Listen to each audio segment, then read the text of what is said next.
Coach, you mentioned 9-8, and it took a hell of a lot of work on your part and your players' part to overcome what you did and get to that.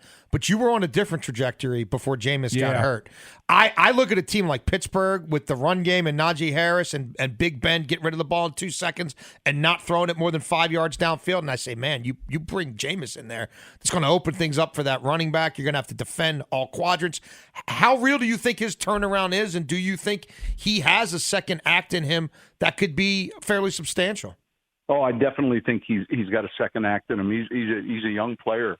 I mean, he came into our league with every accolade you could have, a Heisman Trophy winner, first pick of the draft. He's a tremendous teammate and worker. The 2 years we were together were fantastic, and there was nothing more gut-wrenching, than seeing his injury, week 6, 7, whenever that took place at home against Tampa, because just the hours and all the hurdles that a player goes through to get to that point where he's earned a starting position, and now he's 5-2 at the time. Yeah. I'm not sure, but there became this lazy, easy narrative about his interceptions, and I totally understand it.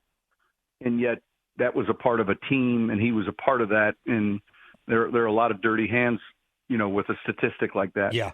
And the thing that he does that really is sometimes hard to gauge until you watch him is, man, when you watch him, he's strong in the pocket. Like he'll kind of climb out of something. And it's funny you're talking about Pittsburgh. Ben has done that so long. He'll come out of a sack and find a throw off schedule maybe.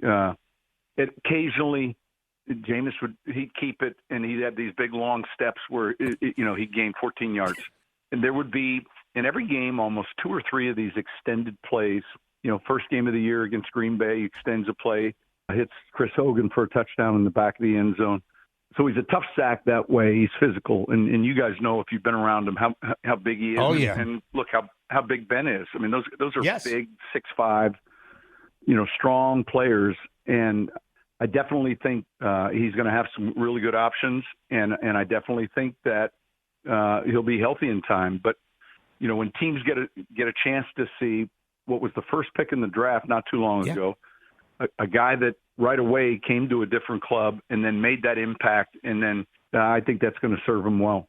Well, it's going to be an interesting NFC South this year, Coach. No, Drew Brees is gone a year ago. Brady's gone now. You're gone. Atlanta, no Calvin Ridley. It's going to be something else watching how that whole thing unfolds, man. But I think your guy Dennis Allen there is going to be in real good shape.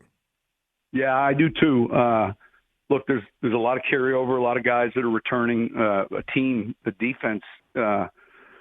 and his staff is such a good job on that side of the ball that, there's that culture tradition of winning that I'm sure will be very, very important as this upcoming season starts.